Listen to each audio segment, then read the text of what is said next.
Hello all and welcome to another video in my journey to 1 million Gamerscore, and with the first half of August done, it's time to bring to you August part 1.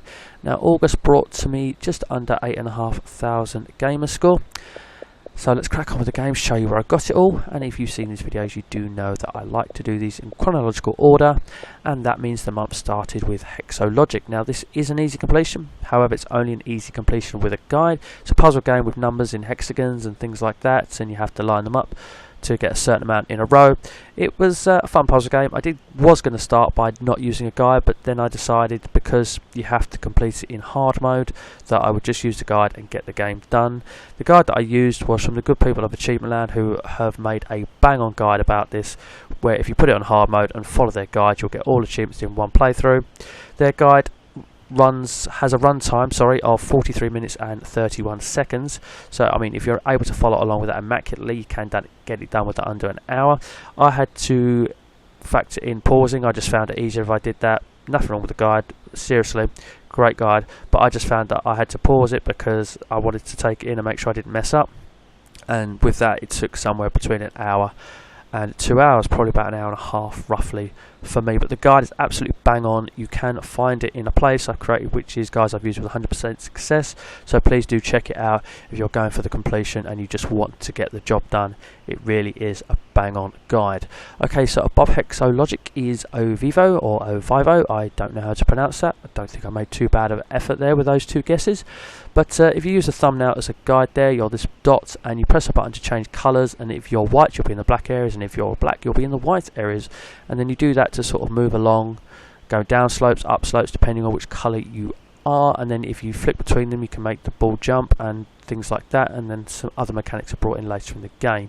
Now it's around about a 1 to 2 hour completion if you're able to get through it with minimal fuss, but for me the mechanics of the game did make some sections a little bit tricky for me, so I think it took me around about, they're on the side of caution, I would say around about the 3 hour mark, but around about 2 to 3 hours I would imagine most people will average out at.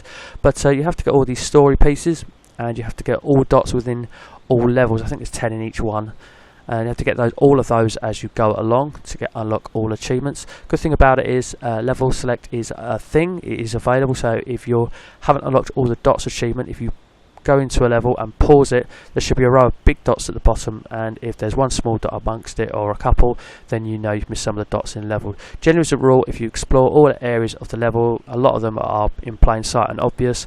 There are some levels which have a little side section which you steer away from to get one of the story pieces. There might be a dot there as well, so that may happen to you. But I think that happened to me twice. I had to play 2 of the very latter levels again in order to get all the dots and one story piece which I missed. But all in all, it's quite a cute game. I did rather enjoy it, even though I did find it a little frustrating at times. But it's not too difficult of a completion. And yes, it'll take you around about 3 hour mark, I would say, erring on the side of caution. So above that is a game I'd already played, and last month I was playing Homefront and got 220 out of it, and as you'll see I only added 10G. I was going to play through all the levels without dying, so by doing that on easy mode it would obviously make it easier, but I'd done the first 2 last month and I kept getting right towards the end of the third one, or just screwing up or getting done over really annoyingly at some point. I wasn't able to get the third one without dying on easy, so I do need to revisit and try and get some of those completing the levels without dying by playing on easy. I do need to revisit it to play all the levels on hard and get some of those achievements as well. Hopefully I might pick up a couple more of the miscellaneous ones. So the 10G that I did pick up was a miscellaneous one for something that happens at the start of the third level. You can only do it one of them, so when you play it again you can do the other one, which is basically how I got that little 10G to pop. But yes, I do need to visit. It's in my pile that's not quite finished with Gamerscore and needs to be replayed, so I will come back to it and do some hard levels and easy without dying, hopefully. So yes, it's very Call of Duty like, by the way, but not as good. It's a very cheap title nowadays. It's only like 50p from CEX. So yes, that's Homefront. I'm going to come back to you Homefront at some point. Above that we have Fuel. Now Fuel is an open world racing game where you go to areas obviously and do quests to get stars, and when you get X amount of stars you then unlock the quests in the next area. But not all areas are open, so you can only unlock the next area to get the quest in the area by getting enough stars. and I didn't enjoy it as much as I thought I would, and maybe it's just because it's an older game and there's newer, better ones out that I'm thinking like this. But I wasn't enjoying it so much. So I don't know when or if I will revisit this. If I do, it will be a long way away. But the 120 I got out of it was within a couple of hours. Did some basic things like just win a race, win one star, win a race without crashing, find one barrel. The barrels are everywhere. I also created a race using RaceSetter. That's the easiest 15G achievement out of the game easily. And well, one other thing as well, but oh yeah, driving 61 miles. That's probably why it took 2 hours, because I just did that. I thought I'm going to do that, and yeah, that took a long while to do. But yeah, just a quick 120 out of it in a couple of hours. Okay, above that is the Street Fighter 30th Anniversary Collection, but this is just because I wanted to play a bit of Street Fighter. I already had that 700 a long time ago. The ones I'm missing for this are online. I'm not a big fan of playing online fighting games. I do have one online achievement, that's for just being in one fight, so I was always going to get that because it's that easy. But Street Fighter 30th Anniversary Collection, just beat all the games, and you'll get a lot of the game score out of that. So didn't get anything out of it, just throwing no quick tips in there. Right, Super Star Blast. Now I had a lot of fun with this, but unfortunately towards the end of it I didn't, because it just went on for so long and it was so repetitive and so samey. So basically what you're going to have to do is almost play to, I think I had to play up to like a level 149 before I got enough credit or money or whatever they call it in the game to unlock everything, which is an achievement as well. You need to unlock your agility, get that maxed out, unlock your shield, get that maxed out, and unlock your firepower to the max as well. So that will take time. It's like an asteroids game, but you can actually fly around in space and actually move off screen as well, but you fire at the enemies in that sort of style, shall I say. And one tip I'd give you basically is start up the game, get enough credit to buy an extra ship, because that's an achievement, and then quit out, because no point in buying ships beyond that, because if you do fail a level you just do restart it, but you only start it with the one life. So eventually if you keep playing and trying, then you'll get through it. But it was a struggle until I got past a certain point. I got my ship upgraded to a certain point, but once I got to about, I think it was level 20, after a lot of trying some of the levels over and over again, all of a sudden it became easy. I upgraded my agility once first, that's really expensive, then my shield once first, then my firepower once first, then my shield for a second time, and I did firepower till it was maxed out. And then the levels just become easier. A few of them I did need to retry again, but because of that, for Christ, that getting all your upgrades done, I needed to play up to 149 levels. Pretty much all the other achievements will unlock along the way. Level related achievements, finish level 50 is the highest, so you'll need to go well beyond that if you want to get all your power-ups in one playthrough. But once you get ship upgraded, it just becomes easy and a bit monotonous. So because of that, this going to err on the side of caution again. I'm going to any large bracket, anywhere between 4 to 6 hours because of that grind. But yeah, just be prepared to put some time into it if you want the full 1,000, but at the same time it's not difficult. Okay, so above that, ACO Neo Geo Art Fighting 3. I went for this because they added it to the Windows Store as well, and I could use a bit of muscle memory and stack it again straight away. So with this, you want to pick a character called Wyler. He is off screen on the character selection screen. Big, muscly bloke, can't miss him. And then basically what you want to do pretty much is hold forward and mash X. It's quite a powerful move, it's difficult for them to block, and that will pretty much get you through the bulk of the game. Obviously with the original mode, crank it down to level 1 because you don't want the boss to be too difficult, but beyond that it's not difficult at all once you use Wyler and just keep holding forward and mashing X, to be honest with you. Err on the side of caution again, just for time, just in case you mess up on the high score mode. That can be a tiny bit tricky, or sometimes they just get the better of you even using that method quite randomly once off. So err on the side of caution, just say an hour to an hour and a half, I would say, by using that method. Now, this is the problem. When I decided to stack it, suddenly the hour and an hour and a half become a long time. And the reason it became a long time, use the same method, but in high score mode where you need to register your high score, outside of the Windows Store, I got to about opponent 7 and that was enough. Not on the Windows version. To register high score in high score mode, you need to finish the game. Now you can use the Wyler method, but it doesn't work so easily and convincingly on that final boss.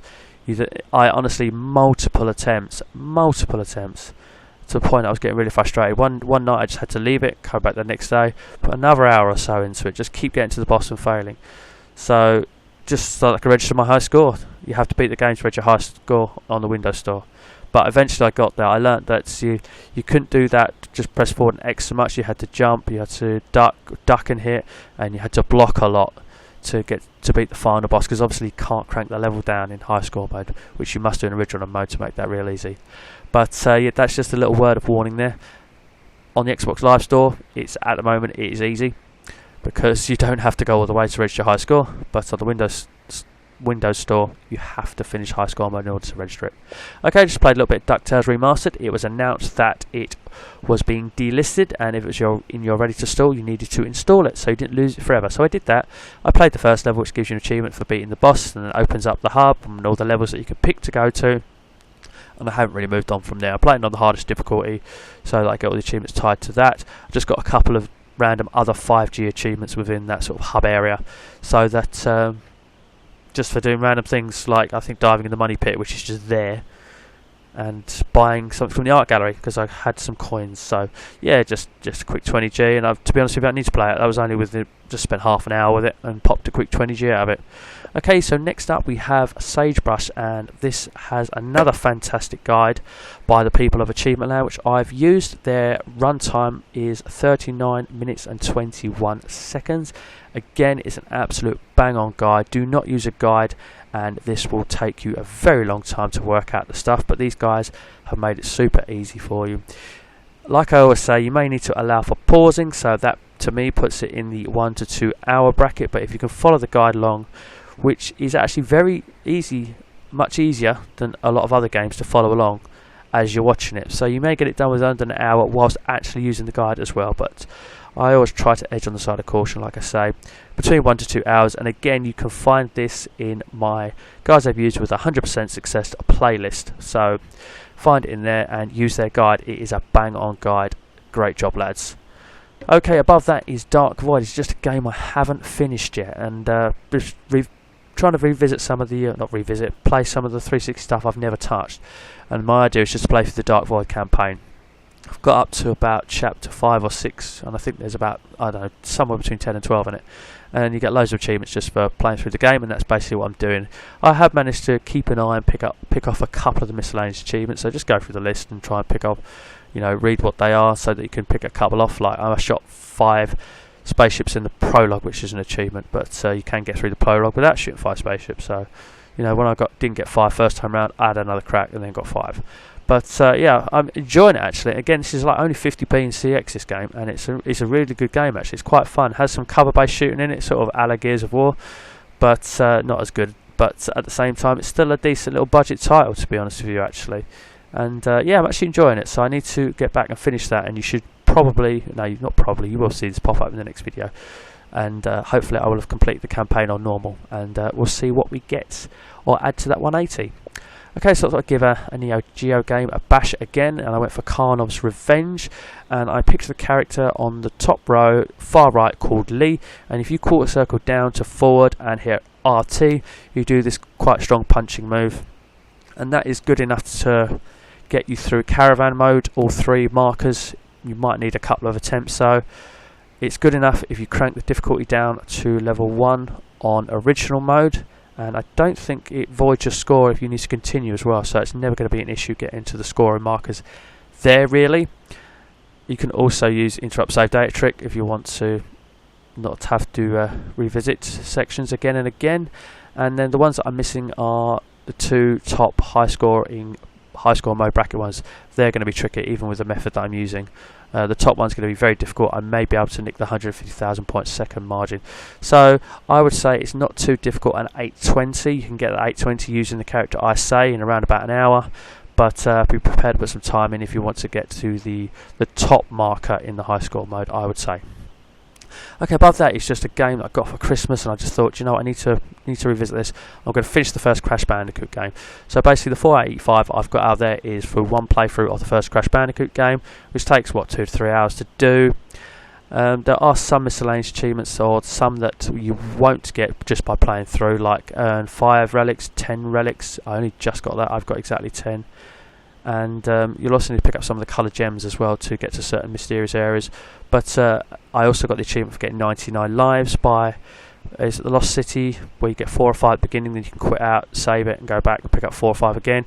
And I was doing that, and then I realised this section where these bats sort of fly down, they can continuously respawn. Every time you jump spin attack, you get about somewhere between 10 to 15 apples out of them. Get 100 apples, you get an extra life.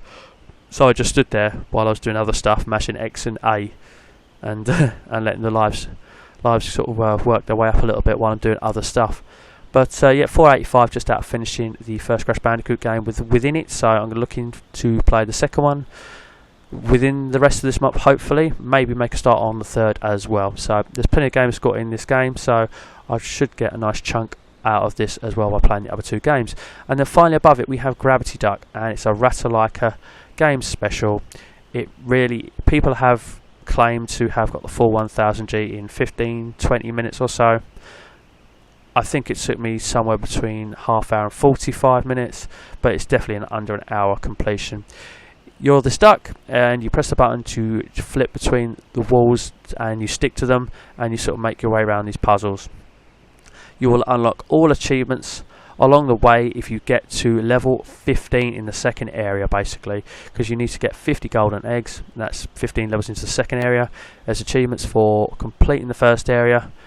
There is achievements for meeting certain types of enemies, just have them in the level, basically. Again, the last enemy that you'll need is about level 4 or 5 in the second area, but it really is a super quick and easy completion. Definitely the easiest of this month's selections that I have showed you here, but there are 2 or 3, but 2 of them you will definitely need to use a guide for in Sagebrush and Hexa Logic. So ladies and gentlemen, that does wrap up the end of August Part 1, so that just leaves me to say thank you for watching. If you want any help on any of the games below, and you just want to say hi, please do it in the comment section here, not on my Xbox Live account. If I'm on my Xbox, I'm generally busy playing games, watching TV whilst eating or something like that. So any messages or any hellos, just throw them in the comment section below. I do answer all messages on YouTube to the best I can. I don't think I've missed one yet. So yes, comments, likes. If you haven't subscribed to the channel already, please consider doing so. If you are subscribed, why not hit that bell? That'll drop you a little notification every time I upload a new video. So ladies and gentlemen, that will just leave me to say thank you for watching, and finally, as always, take care.